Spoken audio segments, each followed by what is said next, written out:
जय हिंद दोस्तों, स्वागत है आपका कल्पाक्ष के डेली करंट अफेयर सीरीज में। उम्मीद करते हैं आप अच्छा कर रहे होंगे। चलिए आज बात करते हैं 12 जुलाई 2025 के उन इंपॉर्टेंट इवेंट्स के बारे में जो आगामी UPSC, MPPSC, SSC, banking, railway जैसे एग्जामिनेशन में महत्वपूर्ण होने वाले हैं और एक सारथी बनने वाले हैं आपकी सफलता के। सेशन से अगर पहली बार जुड़ रहे हैं तो चैनल को सब्सक्राइब करना ना भूले और अगर आपको एक सेशन अच्छा लगे तो कमेंट बॉक्स में अपने कमेंट कीजिए और अपने दोस्तों तक इसे शेयर कीजिए। चलिए शुरुआत करते हैं बिना देरी किए पहले करंट अफेयर के बारे में। Prime minister Narendra Modi was recently conferred with which of the following highest civilian honour by Brazil. प्रधानमंत्री नरेंद्र मोदी को ब्राजील हाल ही में ब्राजील द्वारा निम्नलिखित में से कौन से सर्वोच्च नागरिक सम्मान जो है उससे सम्मानित किया गया है? Grand collar of the order of the southern cross, ठीक है, order of the southern cross of grand collar, order of the Rio Branco, order of Brazil and the order Merito Militar. इन किन ऑर्डर के साथ में प्रधानमंत्री नरेंद्र मोदी को सम्मानित किया? प्रधानमंत्री नरेंद्र मोदी ने पिछले दिनों एक रिकॉर्ड बनाया है, एक ऐसा लीडर बनने का जिसको विश्व के सबसे ज्यादा देशों ने हाईएस्ट ऑर्डर से सम्मानित किया है। बैक टू बैक हमने देखा है कि उन्हें कई सारे ऑर्डर्स जो है हाईएस्ट सम्मान मिले। सवाल बनने की संभावना यहां से है क्योंकि एग्जामिनेशन को ऐसे टॉपिक काफी पसंद आते हैं। तो चलिए इसका जो करेक्ट आंसर है वो grand collar of the order of the southern cross के से क्या किया गया है? सम्मानित किया गया है। थोड़ा इन डिटेल अगर समझा जाए तो the grand collar of the southern cross is the highest civilian order of the Brazil, जो जनरली क्या किया जाता है? फॉरेन हेड्स और स्टेट को दिया जाता है। प्रधानमंत्री नरेंद्र मोदी को 2024 में कंफर्म किया गया था उनके कंट्रीब्यूशन के लिए स्ट्रेंथनिंग इंडिया ब्राजील टाई के लिए। ब्राजील के बारे में अगर बात की जाए, अच्छा कोई 24 में कंफर्म किया था, 25 में दिया गया है। Brazil is the largest country in the south America and the fifth largest in the world by area. Capital Brazil की है ब्राजीलिया और करेंसी वहां चलती है ब्राजीलियन रियल। ठीक है, तो ये क्वेश्चंस बेसिकली जो किसी देश के बारे में बेसिक इंफॉर्मेशन हमें पता होना चाहिए। चलिए बिना देरी किए आगे बढ़ते हैं। अगला आपका क्वेश्चन है, What is the primary objective of recently launched Sanchar Mitra scheme by Department of Telecommunication? हाल ही में दूरसंचार विभाग द्वारा शुरू की गई संचार मित्र योजना का मुख्य उद्देश्य क्या है? To promote 5G infrastructure in rural area, ग्रामीण क्षेत्रों में 5G अवसंरचना को बढ़ावा देना। To protect citizens from telecom related cyber fraud, नागरिकों को दूरसंचार से संबंधित साइबर धोखाधड़ी से बचाना। To provide job to telecom engineers, दूरसंचार इंजीनियरों को रोजगार देना। और to boost mobile manufacturing in India, भारत में मोबाइल निर्माण को बढ़ावा देना। इनमें से करेक्ट आंसर क्या है? अगर आपने ये खबर पढ़ी है तो कमेंट बॉक्स में अपना आंसर लिखिए और अगर नहीं तो चलिए हम आपको बताते हैं कि जो डिपार्टमेंट ऑफ टेलीकॉम है, दूरसंचार विभाग है, उसने संचार मित्र योजना जो है ये नागरिकों को दूरसंचार से संबंधित जो साइबर धोखाधड़ी हो रही है उससे बचाने के लिए शुरू किए। टेलीकॉम रिलेटेड साइबर फ्रॉड जो है उनसे बचाने के लिए शुरू किए। इससे संबंधित पूरा नोटिस जो है पीआईबी, प्रेस इंफॉर्मेशन ब्यूरो की जो साइट है वहां पर देखने को आपको मिल जाएगा कि जो फ्रॉड सिम कार्ड होते हैं, आइडेंटिटी थेफ्ट होते हैं, साइबर स्कैम्स होते हैं, इन्हीं सबसे बचाने के लिए, एआई पावर्ड फ्रॉड को डिटेक्ट करने के लिए, अलर्ट यूजर को अलर्ट करने के लिए ये योजना जो है ये शुरू की गई। एक सवाल आपसे, भारत में टेलीकॉम मिनिस्ट्री किसके पास है? मींस भारत का टेलीकॉम मिनिस्टर, दूरसंचार मिनिस्टर कौन है? कमेंट बॉक्स में लिखिए। आगे बढ़ते हैं अगले क्वेश्चन की तरफ। आगे बढ़ने से पहले बता दूं कि कल्पाक्ष एक ध्येय वाक्य पर काम कर रहा है, ठीक, क्वालिटी ओवर क्वांटिटी। हम बहुत ज्यादा अफेयर देने की बजाय उन चीजों पर फोकस कर रहे हैं जहां से सच में आपके एग्जामिनेशन में सवाल या क्वेश्चंस बनता है। सेशन को 1.5 या 2 घंटे का न करते हुए इसको 10 to 15 मिनट्स रखते हैं क्योंकि 10 to 15 minutes for current affair sufficient enough है आपके एग्जामिनेशन के। चलिए सवाल देखते हैं। Which of the following cultural site was recently inscribed in the UNESCO World Heritage Site as India's 44th entry in 2024? निम्नलिखित में से कौन सी सांस्कृतिक स्थल को हाल ही में 2024 में भारत की 44th प्रविष्टि के रूप में यूनेस्को विश्व धरोहर की सूची में शामिल किया गया है?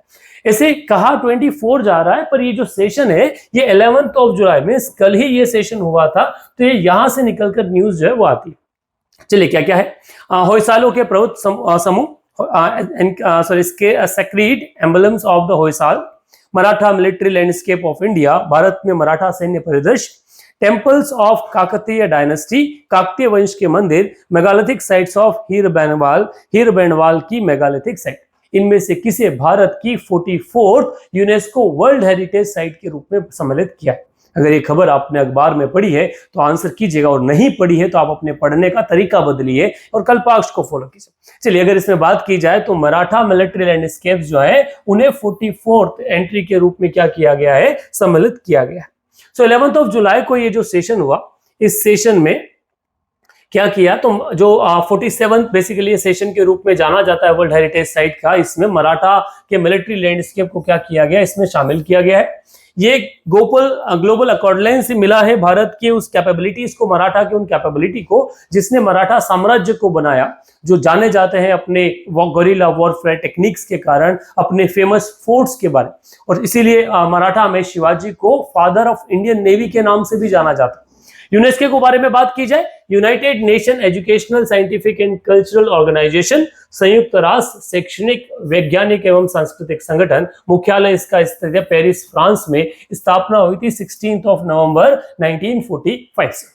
इससे जुड़ा एक सवाल, अगर आप मध्य प्रदेश से बिलोंग करते हैं तो मध्य प्रदेश में कितनी वर्ल्ड हेरिटेज साइट के रूप में यूनेस्को में लिस्टेड है और कितने बायोस्फीयर रिजर्व के रूप में? टोटल यूनेस्को लिस्टेड ऑर्गेनाइजेशन या साइट की बात की जाए तो मध्य प्रदेश में कितनी है? कमेंट बॉक्स में जरूर लिखिएगा। चलिए आगे बढ़ते हैं आज के अगले इवेंट के बारे में, अगले क्वेश्चन के बारे में। Recently DRDO, Defence Research Development Organisation and Indian Air Force successfully conducted a flight test of which indigenously developed beyond visual range air-to-air missile with a radio frequency seeker from a Sukhoi 30 MKI aircraft। हाल ही में DRDO और भारतीय वायुसेना ने किस स्वदेशी विकसित दृष्टि से परे हवा से हवा में मार करने वाली मिसाइल का रेडियो फ्रीक्वेंसी सीकर के साथ में सुखोई 30 MKI विमान से सफल परीक्षण किया? आकाश, अस्त्र, त्रिशूल और नाग। ये भारत की defence air to air missile की श्रेणी में आती है। किस मिसाइल का परीक्षण किया गया? तो मिसाइल है आपकी अस्त्र। चलिए इसको थोड़ा सा डिटेल में समझने की कोशिश करते हैं कि डिफेंस रिसर्च डेवलपमेंट ऑर्गेनाइजेशन जो है वो इंडियन एयरफोर्स ने सक्सेसफुली कंडक्ट किया है flight test of the indigenously beyond visual range air to air missile, जिसे BVRAAM नाम से जाना जाता है, जिसका नाम है आपका अस्त्र। अस्त्र को बेसिकली कब हुआ? तो on the 11th of July 2025। DRDO इससे पहले भी हमने खबरों में देखा है, वो लगातार खबरों में रहता है। DRDO से सवाल बनने की संभावना भी। लास्ट जब हमने सेशन लिया था उसमें हमने DRDO चेयरमैन के बारे में बात की थी, तो आज एक सवाल आपसे पूछ लेते हैं कि DRDO के चेयरपर्सन कौन है? आप अपने कमेंट बॉक्स में इसको आंसर करिए कि किसको DRDO को चेयरमैन के रूप में जाना जाता है। चलिए अगले क्वेश्चन की तरफ बढ़ते हैं, the 5th current affair, and that is identified the correct statement regarding the Tenzing Norgay Award। Basically static है परंतु न्यूज में है वर्तमान में, इस कारण से यहां से सवाल बनने की संभावनाएं बढ़ जाती है। और यही ट्रेंड होता है कि एग्जामिनेशन में जो भी करंट अफेयर से सवाल आते हैं वो जरूरी नहीं करंट अफेयर ही हो, लेटेस्ट ही हो, वो स्टैटिक भी हो सकता है, परंतु क्योंकि वो न्यूज में है, इवेंट न्यूज में है, इसलिए वहां से सवाल बनने की संभावनाएं प्रबल होती है। इस क्वेश्चन के बारे, इस पॉइंट के बारे में बात करें तो द क्वेश्चन है तेंजिंग नॉर्गे अवार्ड के बारे में। क्या है? It was renamed after Tenzing Norgay in 2002। The statuette is made of silver, प्रतिमा चांदी की बनी होती है। No award ceremony eight Rashtrapati Bhavan, Rashtrapati Bhavan में यह समारोह नहीं होता है। Awardee can receive a multiple time in the same category, award को क्या होगा? एक ही उसमें कई बार दिया जा सकता है। तेंजिंग नॉर्गे, ये नाम अगर आपने सुना है तो कमेंट बॉक्स में इनके बारे में बताइए। चलिए मैं थोड़ा सा इसको एक्सप्लेन कर देता हूं। इसका जो ऑप्शन है वो तो सही है कि तेंजिंग नॉर्गे के नाम पर इसका नाम बदल दिया गया in 2002। So A is the correct option for the question number 5। थोड़ा इसको क्लैरिटी में आपको दे दूं, ओरिजिनली ये जो अवार्ड है इसे नेशनल एडवेंचर अवार्ड के नाम से जाना जाता था और 1994 में इसे शुरू किया गया। 2002 में तेंजिंग नॉर्वे को ऑनर करने के लिए इसे क्या कर दिया गया? नाम बदल के तेंजिंग नॉर्वे अवार्ड के नाम पर दे दिया गया। हर अवार्डी को 15 लाख रुपए और एक स्टैचुएट ऑफ ब्रॉन्ज जो है वो दिया जाता है और ये कन्फर होता है कहां पर? राष्ट्रपति भवन। इसमें अलग अलग कैटेगरीज है, 4 कैटेगरी। एक है land adventure, water adventure that is sea, air adventure and the lifetime achievement. इस तरह से 4 अलग अलग चीजों में क्या किया है, इसे दिया जाता, और नंबर जो है कैटेगरी वो मिनिस्टर अप्रूवल के साथ में एक्सपांड भी की जा सकती। सवाल आता है तेंजिंग नोगे के बारे में, तो ये कौन है? तो तेंजिंग नोगे जिनका बेसिकली बर्थ 1914 में और डेथ 1986 में हुए, जिन्हें शेरपा तेंजिंग के नाम से भी जाने जाते हैं। ये एक नेपालीज इंडियन शेरपा माउंटेनर है जो फेमस है पहले उन 2 लोगों में जिन्होंने क्या किया था, एडमुंड हेरले के साथ में माउंट एवरेस्ट को फतह किया था मई 29, 1953 में। So the individual is there in the photo. These both are the first one who climbed the mountain. So Mount Everest और 1953 का ब्रिटिश माउंटेन एवरेस्ट कैंपेन था, वहीं से इसकी शुरुआत की गई। उसी को ऑनर करने के लिए, इनके करेज को ऑनर करने के लिए अवार्ड जो है ये जारी किया गया। अच्छा, क्यों न्यूज में है? तो वर्तमान में जो ministry of youth and cultural development है उसने नॉमिनेशंस कॉल किए हैं कि जो लोग इस कैटेगरी में अवार्ड चाहते हैं वो अपना नॉमिनेशन फाइल कर दे। इस कारण से अवार्ड जो है ये न्यूज में आया है। चलिए अगले क्वेश्चन की तरफ बढ़ते हैं। What is the main objective of agricultural monitoring and event detection AMED launched by government of India? भारत सरकार द्वारा शुरू की गई agricultural monitoring and event detection API का मुख्य उद्देश्य क्या है? To increase fertiliser subsidy, to detect crop disease using the satellite data and AI, उपग्रह डेटा और AI के माध्यम से फसल रोगों का पता लगाना, to fix minimum support price, न्यूनतम समर्थन मूल्य तय करना, to forecast international commodity prices, अंतरराष्ट्रीय वस्तु मूल्य का पूर्वानुमान लगाना। अगर आपने खबर सुनी है तो आप कमेंट में आंसर लिखिए, तब तक मैं बता दूं कि the two detect crop disease and the using satellite data with and AI is the correct option for question. कैसे न्यूज आया, कहां से पूरी कहानी बनी, समझिए। सो गूगल ने recently agricultural monitoring and event detection के लिए क्या है, एक API को रोल आउट किया है, लॉन्च किया है। AMED is artificial intelligence based open source application program interface है जिसे गूगल ने लॉन्च किया है। Field level crop data provide करेगा और इंडिविजुअल जो भी इंडिविजुअल है उसका, और अलग अलग टाइप ऑफ क्रॉप सीजन, उसके संबंधित जो बीमारी है, इन सबको डिटेक्ट करने में इसका क्या किया जाएगा, यूज किया जाएगा। साइंस एंड टेक्नोलॉजी के सेगमेंट से क्वेश्चन अगर बनना है तो यहां से बनने की संभावनाएं आने वाले एग्जामिनेशन में बनती है। चलिए आगे बढ़ते हैं अगले क्वेश्चन की तरफ। What is the full form of Talash initiative launched by NESTS in the partnership with UNICEF? NESTS द्वारा यूनिसेफ के सहयोग से शुरू की गई तलाश पहल का पूरा नाम क्या है? Tribal aspiration and learning and skill hub, tribal aptitude life skill and self esteem hub, tribal academic leadership and scholarship hub, tribal asset learning and self employment hub. इनमें से करेक्ट ऑप्शन क्या है? अगर आपने तलाश इनिशिएटिव का नाम सुना है तो इसका आंसर आप करने की कोशिश कीजिए।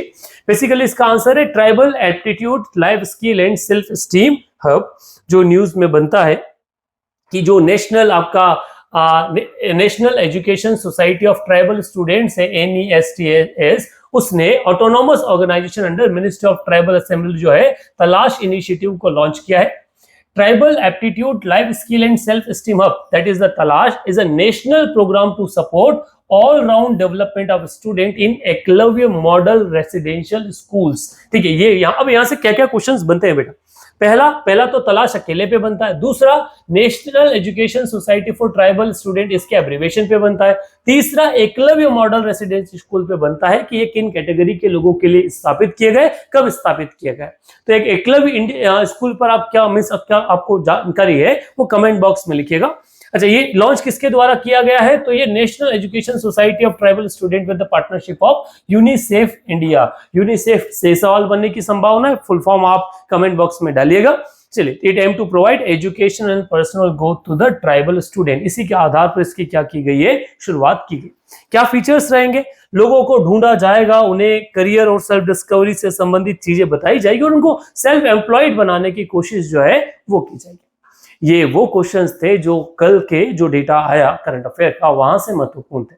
चलिए आगे बढ़ते हैं कुछ आज के सेशन के लास्ट सेगमेंट में, और वो है क्वेश्चन ऑफ द डे। आज का क्वेश्चन है, which of the following personalities has not received the Bharat Ratna? निम्नलिखित में से किस व्यक्ति को भारत रत्न नहीं मिला है?